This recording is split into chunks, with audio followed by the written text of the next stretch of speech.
Minha gente querida, boas-vindas para todo mundo, com muita paz, que a nossa paz se espalhe por todo mundo. E começamos as nossas leituras de hoje com uma frase de André Luiz, que está no livro Canteiro de Ideias, psicografado por Chico Xavier. Angústia. Pelo que se sabe, todo tratamento para a supressão da ansiedade está baseado ou complementado pelo serviço em favor de alguma causa nobre ou em auxílio de alguém.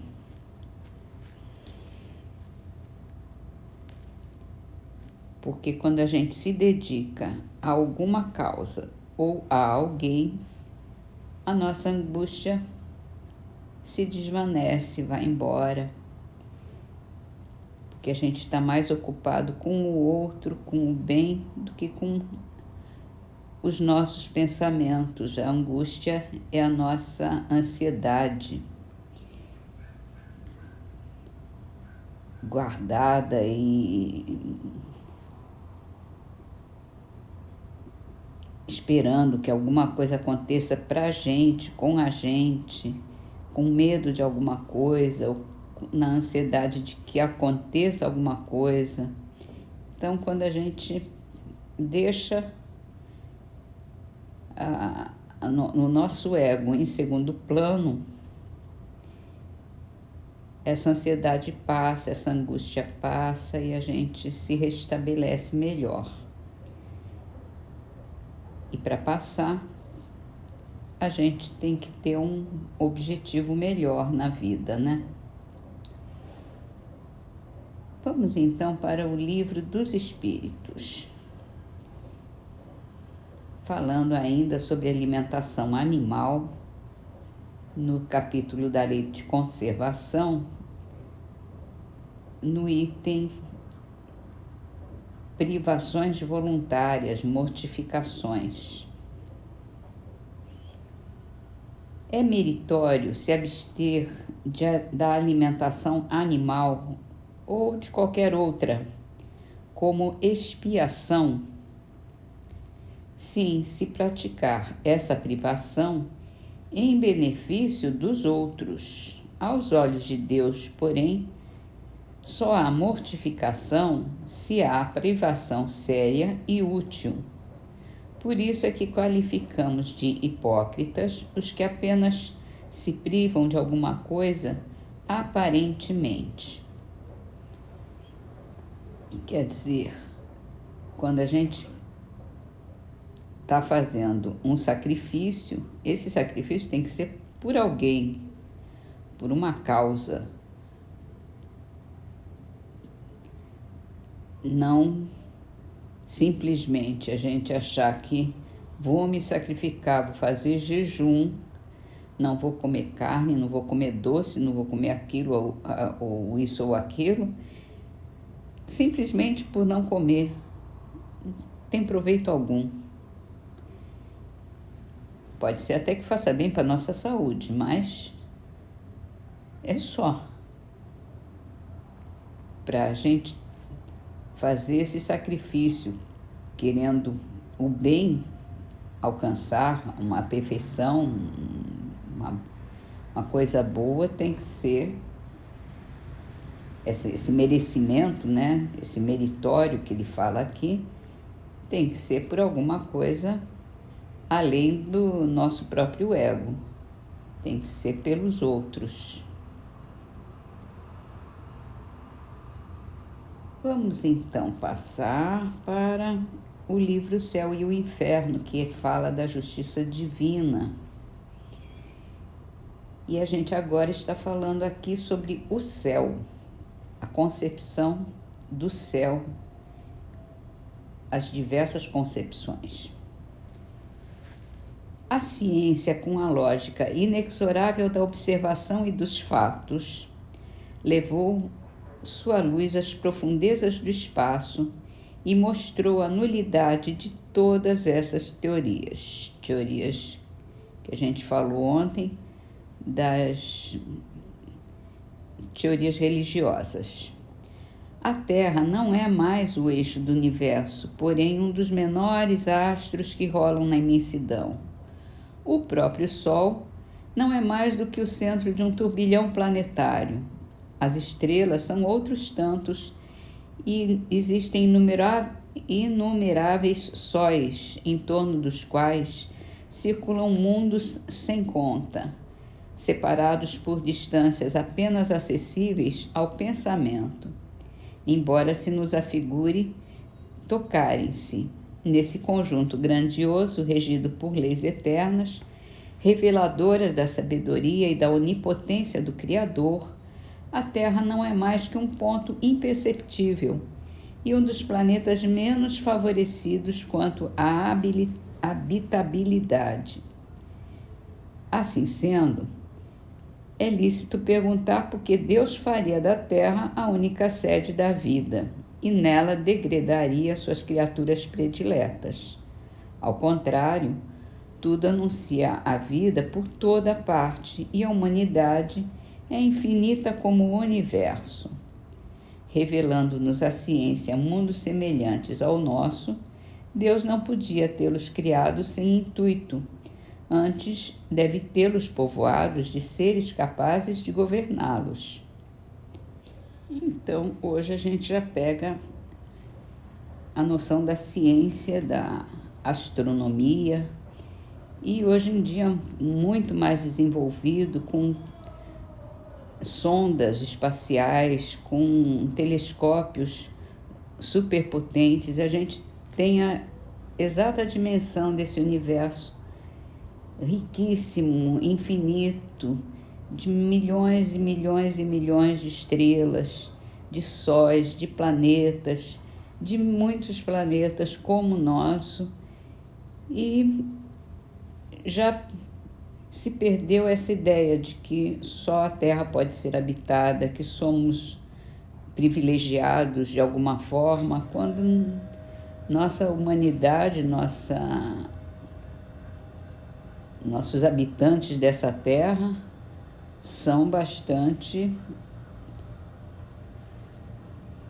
duvidosos, né? Falta muito ainda para evoluir, para melhorar, para alcançar uma perfeição melhor. Então, com certeza sabemos que existem mundos habitados por seres muito mais adiantados do que nós, e como deve haver alguns menos evoluídos do que nós também. Alguns não, muitos, né? Porque são milhares, milhões, bilhões de estrelas, de planetas neste universo inteiro, e todos têm a sua importância.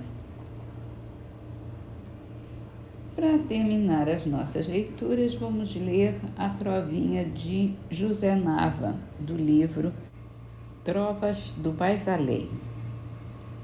Amor que eu vejo na terra parece em tudo a contento, clarão de felicidade na casa do sofrimento.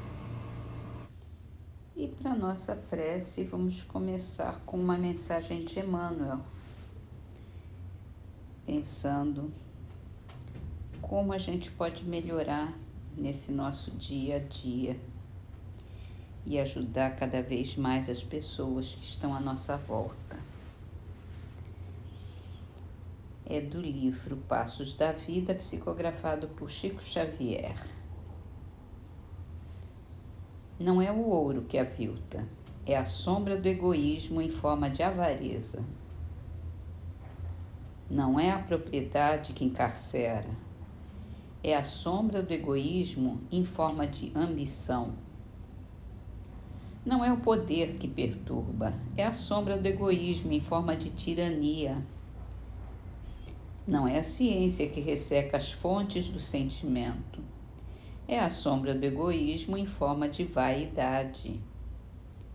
Não é a afeição que degrada, é a sombra do egoísmo em forma de cativeiro. Não é a força que desequilibra, é a sombra do egoísmo em forma de violência. Não é a autoridade que envilece. É a sombra do egoísmo em forma de opressão. Não é o ponto de vista que isola. É a sombra do egoísmo em forma de intolerância. Não é o descanso que prejudica. É a sombra do egoísmo em forma de ociosidade. Não é a despesa que arruína. É a sombra do egoísmo em forma de excesso.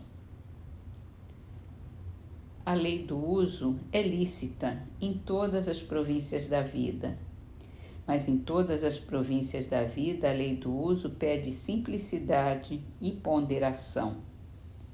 A árvore que produz milhares de frutos absorve da gleba somente o indispensável para a sua própria existência. O rio, que fecunda o solo, transpondo léguas e léguas para atingir o oceano, se satisfaz com a faixa de terra em que se lhe demarca o leito preciso. Na sustentação da nossa própria felicidade, aprendamos a tomar do mundo apenas o necessário, a paz da consciência tranquila, no cumprimento exato do dever que as circunstâncias nos assinalam. Porque se o amor desinteressado é a luz de Deus a nos envolver em toda parte, o egoísmo, seja onde for, é a sombra do nosso espírito endividado, enquistando-nos alma e sonho na carapaça do eu.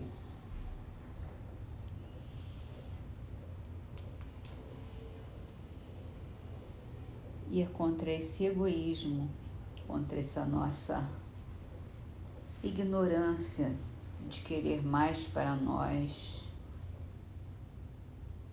de pensar mais em nós do que em qualquer outro irmão que esteja conosco, qualquer pessoa que vive conosco. É esse egoísmo que nos faz mal. É esse egoísmo que nos atrasa o adiantamento,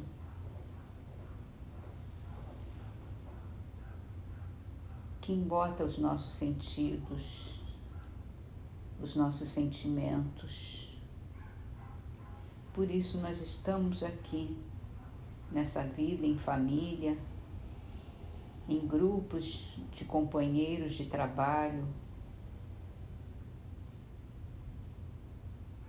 em grupos de amigos, para exercitar o nosso amor ao próximo, para aprendermos a amar uns aos outros, a aprender a amar os nossos filhos, os nossos pais, os nossos irmãos, a nossa família, aprendermos a respeitar os nossos companheiros de trabalho e desenvolver o nosso amor por eles, colaborando sempre que possível, sem se deixar levar pela nossa vaidade, pela nossa mesquinhez, que são os frutos do nosso egoísmo.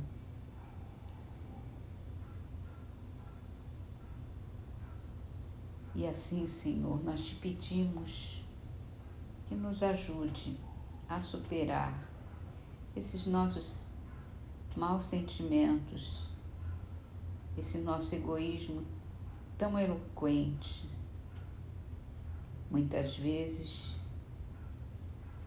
e tão secreto em outras,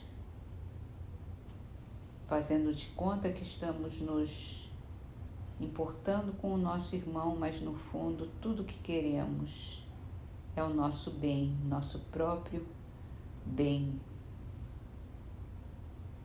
sem pensar nos outros, sem pensar se estamos prejudicando os outros.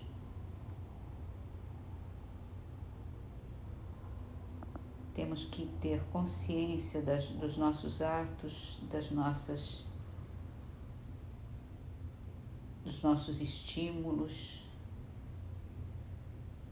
da nossa vida toda para podermos irmos lapidando esse diamante que é o nosso coração, retirando dele todo esse egoísmo, toda essa inveja, essa vaidade vã, que só nos faz atrasar o nosso dia a dia, que só nos remete a nós mesmos, quando precisamos trabalhar pelo nosso próximo, trabalhar pelo bem comum, respeitar a todos, e aí conseguirmos ser tolerantes, ser amorosos, ser compassivos. Te agradecemos, Senhor, porque são tantas as oportunidades que temos para exercitar o nosso amor, para desenvolver a nossa compaixão, o nosso bem comum, o nosso respeito a todos. Pedimos que nos abençoe sempre que estivermos de acordo com o amor que você nos ensinou, sempre que estivermos em consonância com o equilíbrio, com a harmonia, com a paz, com a sua paz, Senhor, com o seu amor, com as vibrações que podemos emitir de nossos corações para todos aqueles que estão junto de nós, e podermos chegar a todos aos habitantes desta terra que nós não conhecemos, mas que são nossos irmãos, e essa compreensão é que nos faz possível amar a todos. Te agradecemos, Senhor.